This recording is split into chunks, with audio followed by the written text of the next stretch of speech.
1 table spoon வெந்தயம் எடுத்துக்கிறோம். இந்த வெந்தயத்தை அடுப்பு மீடியம் ஃப்ளேமில் வச்சுட்டு எல்லாருக்கும் வணக்கம். நான் டாக்டர் கார்த்திகேயன். இன்னைக்கான வீடியோவில் வெந்தயம் அப்படிங்கிற ஒரு அற்புதமான உணவை பற்றி பார்க்க போகிறோங்க. காலங்காலமாக அந்த காலத்துலேருந்தே தாய்ப்பால் கொடுக்கக்கூடிய பெண்களுக்கு தாய்ப்பால் சுரப்பை அதிகப்படுத்துறதுக்கு வெந்தயத்தை கொடுத்துட்டு வந்திருக்காங்க. ஆனால் வெந்தயத்துக்கு இது மட்டுமே நன்மை கிடையாது.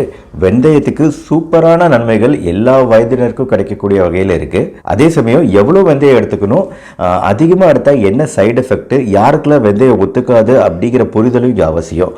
இது எல்லாத்துக்கும் மேலே எப்படி வெந்தயம் யூஸ் பண்ணலாம், வெறும் வயிற்றுல அப்படியே பிளெயினா நம்ம அந்த விதைகளை மட்டும் எடுத்துக்கலாமா, இல்லை எப்படி சமைச்சு சாப்பிடலாம் அப்படிங்கிற அந்த சமையல் செய்முறையும் இந்த வீடியோவில் நான் கொடுக்க போறேன். மொத்தத்தில் வெந்தயத்தை குறித்த ஒரு கம்ப்ளீட் பேக்கேஜா இந்த வீடியோ இருக்க போகுது. ஃபர்ஸ்ட் வெந்தயத்தோட மருத்துவ குணங்கள்ல தாய்ப்பால் சுரப்பை அதிகப்படுத்துறது அப்படிங்கிறத ஃபர்ஸ்ட் விஷயத்த நான் சொல்லிட்டேன். ஸோ அப்படி தாய்ப்பால் சுரப்பை அதிகப்படுத்துதுன்னா எவ்வளவு தேவை, எவ்வளவு சாப்பிடலாம் அப்படிங்கிறது தான். இப்போ நம்ம இந்த டீஸ்பூன்கள் எப்பவுமே என் கையில் இருக்கும். என் வீடியோ பார்க்குற எல்லாருக்குமே தெரியும். இது 15 கிராம் டீஸ்பூன், இது 1 டீஸ்பூன், இது அரை டீஸ்பூன், 1/4 டீஸ்பூன் இருக்கு. என்னை பொறுத்த வரைக்கும் வெந்தயத்தை நம்ம எடுத்துக்கிறோம், அது ஒரு மருத்துவ குணத்துக்காக எடுத்துக்கிறோம் அப்படிங்கும்போது யூஸ்வலாக 5 கிராமுக்கு குறைவாக எடுத்துக்கிறது நல்லதுன்னு சொல்லுவோம். ஸோ அதனால நம்ம இந்த பெரிய ஸ்பூனை விட்டுருவோம். இது 15 கிராம் டேபிள் ஸ்பூனு. அதை தவிர மீதி 3 ஸ்பூன் இருக்கு. அதாவது 5 கிராம் இருக்கு, 2.5 கிராம் இருக்கு, அதுக்கு 1.25 கிராம் இருக்கு. ஸோ தாய்ப்பால் சுரப்பை பொறுத்த வரைக்கும் 3.5 கிராமுக்கு கம்மியாக இந்த வெந்தயம் எடுத்துக்கிட்டோம் அப்படின்னா அதோட பெனிஃபிட் கிடைக்கிறது இல்லை. புரியுதுங்களா? அப்போ இந்த 2.5 கிராம்லாம் நம்மளுக்கு பத்தாது. ஸோ அதே சமயம் 15 கிராம்லாம் எடுத்துக்கக்கூடாது. 5 கிராம் அளவு நம்ம எடுத்துக்கலாம். நைட்டு தண்ணியில் அந்த வெந்தயத்தை ஊற வச்சு காலையில் குடிக்கிறது அப்படிங்கிறது உங்களுக்கு கண்டிப்பாக சில மருத்துவ பெனிஃபிட்ஸ் கொடுக்க வாய்ப்பு இருக்குது. ஸோ 5 கிராம் அளவு வெந்தயம் அப்படிங்கிறது வாரத்துக்கு ஒரு 3 வாட்டியாவது நம்ம எடுத்துக்கிறோமா அப்படின்னு பாருங்கள். இதனால் தாய்ப்பால் சுரப்பு அதிகப்படுத்தக்கூடிய பெனிஃபிட் நம்மளுக்கு கிடைக்குது. இன்னொரு விஷயம், ஆண்களுக்குமே டெஸ்டோஸ்டிரான் அதிகப்படுத்தக்கூடிய ஒரு சூப்பரான ஹார்மோனல் பெனிஃபிட் இருக்கு வெந்தயத்தை எடுத்துக்கும் போது. அதுக்கு டோசேஜ் எவ்வளோனா, அதுக்கு நம்ம கம்மியான டோசேஜ் எடுத்தாலே போதும். 5 கிராம் அளவு தேவையில்லை, நம்மளுக்கு 2.5 கிராம் அளவு டோசேஜ் எடுத்தால் போதும். மூணாவது விஷயம் இப்போ சர்க்கரை நோய். சர்க்கரை நோயில் சர்க்கரை அளவுகளை குறைக்கக்கூடியதா நிறைய ஆராய்ச்சிகளில் நம்ம பார்த்துக்கிட்டு இருக்கோம். பட் சர்க்கரை அளவுகளை குறைக்கிறதுல அதிகமான டோசேஜ் எடுக்கிறது தான் ரிசர்ச்சில் நான் பார்த்துருக்கேன். பட் இதை ஜென்ரல் பாப்புலேஷன் பொதுமக்களுக்கு இதை ரெக்கமெண்ட் பண்ண முடியுமான்னு எனக்கு தெரியல. ஏன்னா அவ்வளோ வெந்தயம் அவங்க சொல்கிறது கிட்டத்தட்ட ஒரு டேபிள் ஸ்பூன் அளவு நம்ம எடுத்துக்கும் போது அந்த சர்க்கரை அளவு குறையுது அப்படின்னுங்கிற ஆராய்ச்சிகள் இருக்குது. பட் எதையுமே நம்ம சேனலில் பொறுத்த வரைக்கும் நான் சொல்கிறது அளவுக்கு மிஞ்சினாலும் அமிர்தமும் நஞ்சுங்கிறதுனால என்னோட ரெக்கமெண்டேஷன் கண்டிப்பாக சர்க்கரை நோயை தனியாக கண்ட்ரோல் பண்ணுறதுக்கு வெறும் வெந்தயம் மட்டுமே சாப்பிட போகிறேன் அப்படின்னு யாருமே முயற்சி செய்யக்கூடாது. வெந்தயம் ஒரு சப்ளிமெண்ட். அதனால் வெந்தயம் அடிஷ்னலாக எடுத்துக்கலாம். உங்களோட ரெகுலர் ட்ரீட்மெண்ட்டோட வெந்தயமும் ஒரு 5 கிராம் அளவுக்கு எடுத்துக்கிறோம் அப்படின்னா, ரெகுலராக எடுத்துக்கிறோம் அப்படின்னா அது வெந்தய குழம்பாக செஞ்சு சாப்பிட்றது நல்லது. அதுதான் பின்னாடி வரப்போகுது செய்முறை. அந்த வெந்தய குழம்பாக சாப்பிடும்போது நம்மளுக்கு அந்த சர்க்கரை அளவுகளை குறைக்கக்கூடிய பெனிஃபிட் கிடைக்குது. 4வது விஷயம், நம்மளோட இதயத்துக்கு நல்லது. அதாவது கொலஸ்ட்ரால் அளவுகளை குறைக்கக்கூடிய நன்மை இதில் இருக்குது. எப்படின்னா, வெந்தயத்தில் ஒரு ஸ்டீராய்டு இருக்குது, சப்போனின் அப்படிங்கிற ஒரு ஸ்டீராய்டு. இந்த சப்போனின் ஸ்டீராய்டு நம்ம குடல் பகுதியிலிருந்து அந்த கொழுப்புகள் உறிஞ்சப்படக்கூடிய விஷயம் இருக்குது பார்த்தீங்களா, அந்த பைல் ஆசிட் மூலமாக அந்த கொழுப்புகள் நம்ம உடம்புக்குள்ளே வரும்.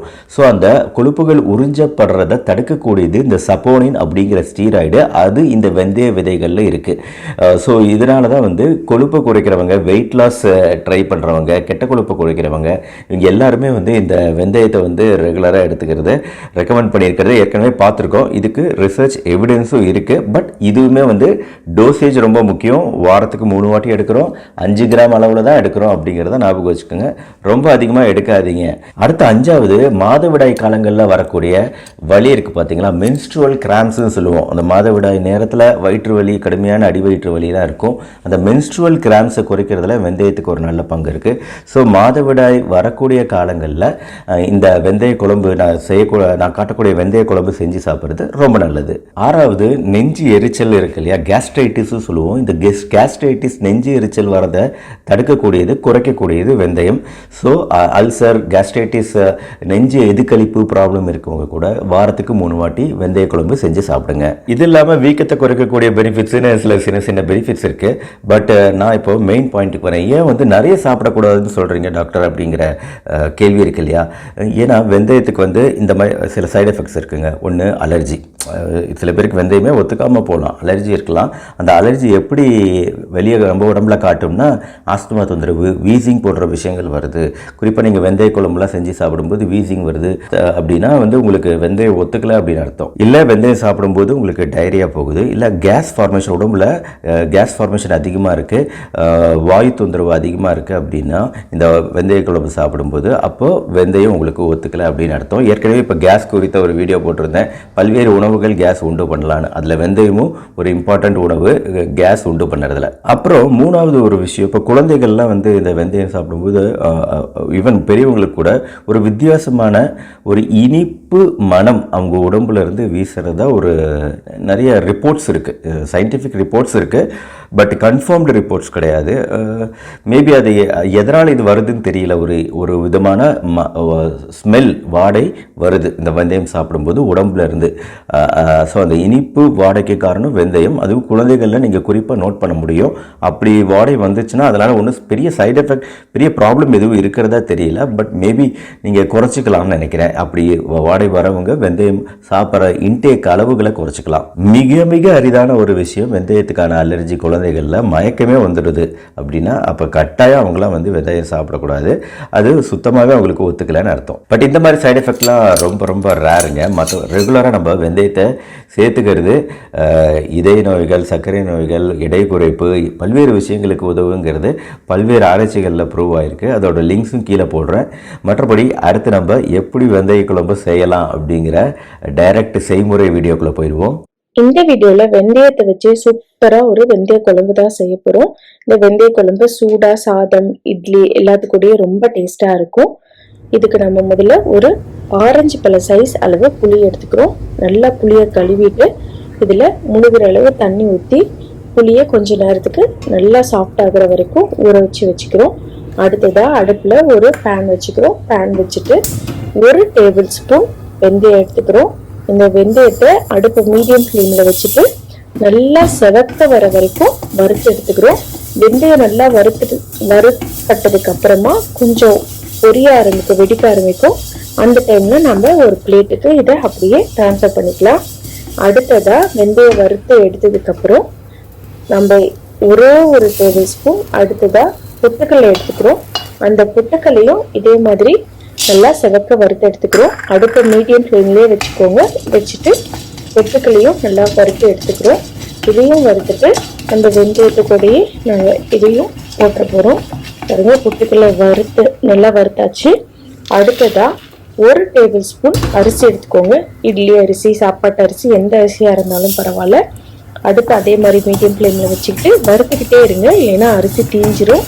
இந்த மாதிரி அரிசி பொரி மாதிரி வர டைமில் அடுப்பை ஆஃப் பண்ணிவிட்டு அரிசியையும் அந்த பிளேட்டில் மாற்றிக்கிறோம்.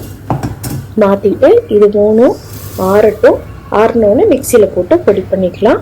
அடுத்தது அடுப்பில் இன்னொரு பேன் வச்சுக்கிறோம். பேனில் ஒரு 4 to 5 டேபிள் ஸ்பூன் நல்லெண்ணெய் ஊற்றிக்கிறோம். நல்லெண்ணெய் தான் இதுக்கு ஒரு நல்ல ஃப்ளேவர் கொடுக்கும். அதனால் நல்லெண்ணெய் ஊற்றிட்டு கடுகு போட்டுக்கிறோம். கடுகு பொரியும் போது ஒரு 6 to 7 வரமிளகாவை காரத்துக்கு தகுந்த மாதிரி போட்டுக்கோங்க. நல்லா கிள்ளி வச்சுருக்கோம். அதையும் போட்டுட்டு அடுப்பு சிம் பண்ணிக்கிறோம்.